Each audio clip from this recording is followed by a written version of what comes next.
ಬಂದಿರುವಂತಹದ್ದು ನಿಮ್ಗೆ queen of cups ಬಂದಿದೆ.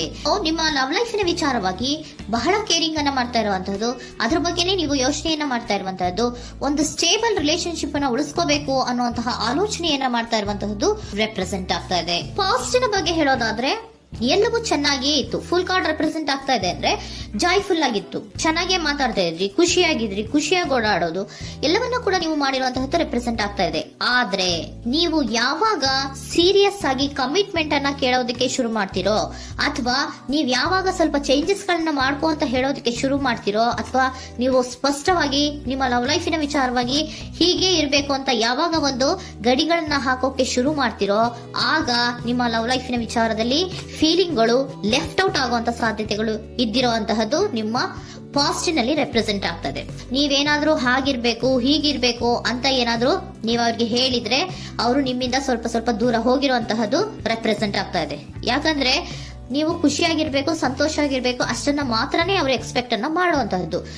ಈಗ ಸದ್ಯದ ಮಟ್ಟಿಗೆ ಅವರು ನಿಮ್ಗೆ ಯಾವುದೇ ರೀತಿಯ ಸೀರಿಯಸ್ ಕಮಿಟ್ಮೆಂಟ್ ಗೆ ಒಳಗಾಗುವಂತ ಸಾಧ್ಯತೆಗಳು ಯಾವುದು ಇದ್ದಿರೋ ಮಟ್ಟಿಗೆ ನಿಮ್ಮ ಪಾಸ್ಟ್ ನಲ್ಲಿ ರೆಪ್ರೆಸೆಂಟ್ ಆಗ್ತಾ ಇಲ್ಲ. ಈ ಪರ್ಸನ್ ಏನು ಈ 4 ಕಾರ್ಡ್ ಬಂದಿದೆಯೋ, ಈ ಪರ್ಸನ್ ಸೀರಿಯಸ್ ಕಮಿಟ್ಮೆಂಟ್ ಗೆ ಸಿಗುವಂತಹ ಸಾಧ್ಯತೆಗಳು ಇದ್ದಿರೋ ಮಟ್ಟಿಗೆ ನಿಮ್ಮ ಪಾಸ್ಟ್ ನಲ್ಲಿ ಕಾಣಿಸ್ತಾ ಇಲ್ಲ. ಆಗ ಅವರಿಗೆ ಫೀಲಿಂಗ್ ಲೆಫ್ಟ್ ಔಟ್ ಆಗಿರುವಂತಹದ್ದು, ಅವರು ಸ್ವಲ್ಪ ಸ್ವಲ್ಪ ಚೇಂಜ್ ಆಗಿ ನಿಮ್ಮಿಂದ ದೂರ ಹೋಗಿರುವಂತಹದ್ದು ಈ ಕಾರ್ಡಿನಲ್ಲಿ ರೆಪ್ರೆಸೆಂಟ್ ಆಗ್ತಾ ಇದೆ. ಅಟ್ ದ ಪ್ರೆಸೆಂಟ್ ನಲ್ಲಿ ನಿಮಗೆ ಬಂದಿರುವಂತಹ ಕಾರ್ಡ್ ಏನು, ವೀಲ್ ಆಫ್ ಫಾರ್ಚೂನ್. ಬದಲಾವಣೆಯ ಮಾರ್ಗವನ್ನ ನೀವು ಹಿಡಿಬೇಕು, ಅಂದ್ರೆ ಬದಲಾವಣೆ ಆಗ್ಬೇಕು. ನೀವು ಅವರು ಸೀರಿಯಸ್ ಕಮಿಟ್ಮೆಂಟ್ ಅನ್ನ ಕೇಳಿದಾಗ ಅವರು ನಿಮ್ಮಿಂದ ದೂರ ಹೋಗಿದ್ದಾರೆ ಅಂದ್ರೆ ನೀವೇನ್ ಮಾಡ್ಬೇಕು, ಅಟ್ ದ ಪ್ರೆಸೆಂಟ್ ನಲ್ಲಿ ಬದಲಾವಣೆಯ ಮಾರ್ಗವನ್ನ ಹಿಡಿಬೇಕು. ಬದಲಾವಣೆಯ ಮಾರ್ಗವನ್ನ ಮಾಡ್ಕೊಳ್ಳೋಕೆ ಹೋಗ್ತೀರಾ, ಆದ್ರೆ ನಿಮ್ ಕೈಲಿ ಆಗ್ತಾ ಇಲ್ಲ. ಯಾಕಂದ್ರೆ ವೀಲ್ ಆಫ್ ಫಾರ್ಚೂನಿನ ಕ್ಲಾರಿಫಿಕೇಶನ್ ಕಾರ್ಡ್ ಬಂದಿರುವಂತಹದ್ದು ಯಾವುದು, ಡೆವಿಲ್ ಕಾರ್ಡ್ ರೆಪ್ರೆಸೆಂಟ್ ಆಗ್ತಾ ಇದೆ. ಡೆವಿಲ್ ಕಾರ್ಡ್ ಏನನ್ನ ರೆಪ್ರೆಸೆಂಟ್ ಮಾಡುತ್ತೆ, ಅಡಿಕ್ಷನ್ ಅನ್ನ ರೆಪ್ರೆಸೆಂಟ್ ಮಾಡುತ್ತೆ. ಯಾವಾಗ್ಲೂ ಅವರ ಬಗ್ಗೆನೇ ಯೋಚನೆ ಮಾಡ್ತಾ ಇರೋದು, ಅದ್ರ ಬಗ್ಗೆನೇ ಥಿಂಕ್ ಮಾಡ್ತಾ ಇರೋದು. ಸ್ವಲ್ಪ ಬದಲಾವಣೆ ಮಾಡ್ಕೊಳಕ್ ಹೋಗ್ತೀರಾ, ಮತ್ತೆ ಪುನಃ ವಾಪಸ್ ಹಿಂದಕ್ಕೆ ಬರ್ತೀರಾ, ಮತ್ತೆ ಆಲೋಚನೆಯನ್ನ ಮಾಡೋಕೆ ಶುರು ಮಾಡ್ತೀರಾ. ಆ ಕಾರಣವಾಗಿಯೇ ನಿಮ್ಗೆ ನೋವುಗಳು ಆಗ್ತಾ ಇರುವಂತದ್ದು ಅಟ್ ಪ್ರೆಸೆಂಟ್ ನಲ್ಲೂ. ನೀವು ಬದಲಾವಣೆ ಆಗೋಕೆ ಹೋಗ್ತೀರಾ, ಎಲ್ಲಿ ಬದಲಾವಣೆ ಆಗ್ತಾ ಇದ್ದೀರಾ, ಎಲ್ಲಿ ಚೇಂಜಸ್ ಆಗ್ತಾ ಇದ್ದೀರಾ, ನೀವು ಆಗ್ತಾ ಇಲ್ಲ. ಯಾಕೆ ಹೇಳಿ, ನಿಮ್ಮಲ್ಲಿ ಅಡಿಕ್ಷನ್ ಗಳು ರೆಪ್ರೆಸೆಂಟ್ ಆಗ್ತಾ ಇದೆ. ತುಂಬಾ ಅಡಿಕ್ಷನ್ ಇರೋದ್ರಿಂದ, ನಿಮ್ಮ ಲವ್ ಲೈಫ್ ನ ವಿಚಾರವಾಗಿ ನೀವು ತುಂಬಾ ಅಡಿಕ್ಟ್ ಆಗಿರೋದ್ರಿಂದ ನೀವು ಯಾವುದೇ ರೀತಿಯ ಬದಲಾವಣೆಯನ್ನ ನೀವು ಮಾಡ್ಕೋತಿಲ್ಲ. ನಿಮ್ಮ ಲವ್ ಲೈಫ್ ನ ವಿಚಾರವಾಗಿ ನೀವು ಬದಲಾವಣೆಯನ್ನೇ ಮಾಡ್ಕೋತಾ ಇಲ್ಲ. ಅವ್ರು ಕಮಿಟ್ಮೆಂಟ್ ಕೊಟ್ಟಿಲ್ಲ, ಅವ್ರು ಹೋದ್ರು ಅಂದ್ಮೇಲೆ ನೀವು ಮುಂದೆ ಬರಬೇಕು, ನಿಮ್ಮ ಜೀವನದಲ್ಲಿ ನೀವು ಮುಂದೆ ಮುಂದೆ ಬರಬೇಕು. ಸೊ ನೀವು ಮುಂದೆ ಬರಕ್ ಹೋಗ್ತೀರಾ, ಆದ್ರೆ ಅಲ್ಲೇ ಸ್ಟ್ರಕ್ ಆಗ್ತಾ ಇರುವಂತಹದ್ದು ರೆಪ್ರೆಸೆಂಟ್ ಆಗ್ತಾ ಇದೆ. ನೀವ್ ಯಾವಾಗ ಅಡಿಕ್ಷನ್ ಗಳನ್ನ ಜಾಸ್ತಿ ಮಾಡ್ಕೋತಿರೋ, ಅಬ್ಸೆಷನ್ ಆಗತ್ತೆ. ಯಾವಾಗ ನಿಮ್ಮಲ್ಲಿ ಅಬ್ಸೆಷನ್ ಗಳಾಗಕ್ಕೆ ಶುರು ಆಗುತ್ತೋ ಆಗ ನಿಮ್ಮ ನೋವುಗಳು ಜಾಸ್ತಿ ಆಗುತ್ತೆ. ಕಣ್ಣೀರಿಡೋದು, ನೋವನ್ನ ಪಡೋದು, ಸಂಕಟ ಪಡೋದು, ಪದೇ ಪದೇ ನೆನಪಿಸ್ಕೊಳ್ಳೋದು, ಅಳೋದು, ಆಗದೇ ಇಲ್ವೇನೋ ನನಗೆ ಅನ್ನುವಂತಹ ರೀತಿಯಲ್ಲಿ ಅಟ್ ಪ್ರೆಸೆಂಟ್ ನಲ್ಲಿ ಕೆಲವೊಬ್ರು ಇರುವಂತಹದ್ದು ರೆಪ್ರೆಸೆಂಟ್ ಆಗ್ತಾ ಇದೆ. ನೆಕ್ಸ್ಟ್ ಕಾರ್ಡ್ ಬಂದಿರುವಂತಹದ್ದು ಯಾವುದು, ಕ್ವೀನ್ ಆಫ್ ಪೆಂಟಿಕಲ್ಸ್ ಬಂದಿದೆ. ಸೊ ಕ್ವೀನ್ ಆಫ್ ಪೆಂಟಿಕಲ್ ಏನನ್ನ ರೆಪ್ರೆಸೆಂಟ್ ಮಾಡುತ್ತೆ, ನಿಮ್ಮನ್ನ ನೀವು ಗಮನವನ್ನ ಕೊಡಬೇಕು, ನಿಮ್ಮ ಕಡೆಗೆ ನೀವು ಹೆಚ್ಚು ಗಮನವನ್ನ ಕೊಡಬೇಕು. ಅವ್ರು ನಿಮ್ಗೆ ಸೀರಿಯಸ್ ಕಮಿಟ್ಮೆಂಟ್ ಕೊಡ್ಲಿಲ್ಲ, ಫೀಲಿಂಗ್ ಲೆಫ್ಟ್ ಔಟ್ ಆಯ್ತು, ಅವರು ದೂರ ಆಯ್ತು, ಹೋದ್ರು ಅಲ್ವಾ. ಸೊ ನೀವೇನ್ ಮಾಡ್ಬೇಕು, ನೀವು ನಿಮ್ ಕಡೆಗೆ ಗಮನವನ್ನ ಕೊಡಬೇಕು. ವೀಲ್ ಆಫ್ ಫಾರ್ಚೂನ್ ಅಂದ್ರೆ ಏನು, ನೀವು ಬದಲಾವಣೆಯ ಮಾರ್ಗವನ್ನ ಹಿಡಿಬೇಕು.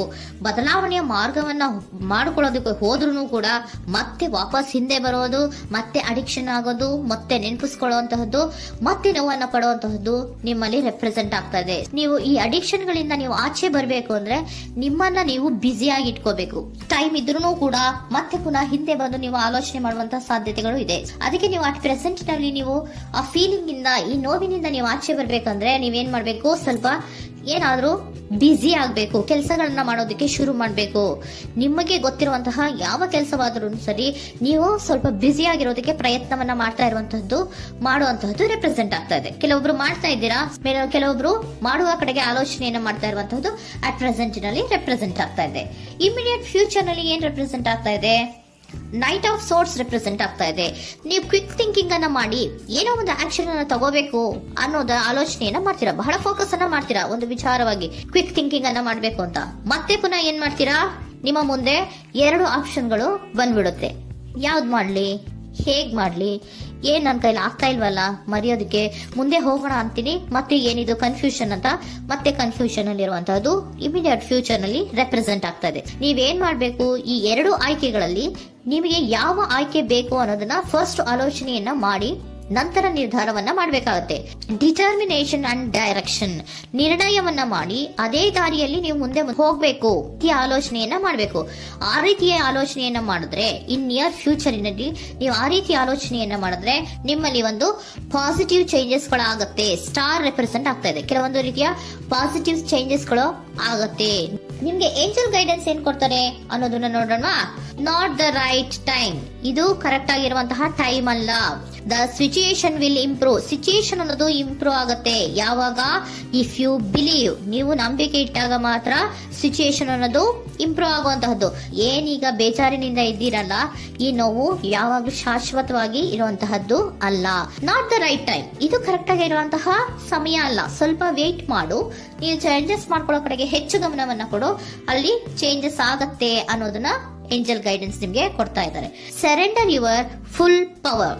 Your life is a calling for you to step into your full power rather than playing it small. ನೀವು ಧೈರ್ಯವಾಗಿ ಒಂದು ಹೆಜ್ಜೆಯನ್ನ ಮುಂದಕ್ಕೆ ಇಡಬೇಕು. ಸೊ ಮುಂದೆ ಹೋಗುವಂತಹ ಆಲೋಚನೆಯನ್ನ ಮಾಡಬೇಕು. ಪವರ್ ಇಂದ, ನಿಮ್ಮಲ್ಲಿರುವಂತಹ ಪವರ್ ಅನ್ನ ಯೂಸ್ ಮಾಡ್ಕೊಳ್ಳಿ. ಯಾಕೆ ನನ್ನಲ್ಲಿ ಏನಿಲ್ಲ, ನನ್ನ ಕೈಲಿ ಏನೂ ಆಗಲ್ಲ ಅಂತ ಯಾಕೆ ಕೂತಿದ್ದೀರಾ?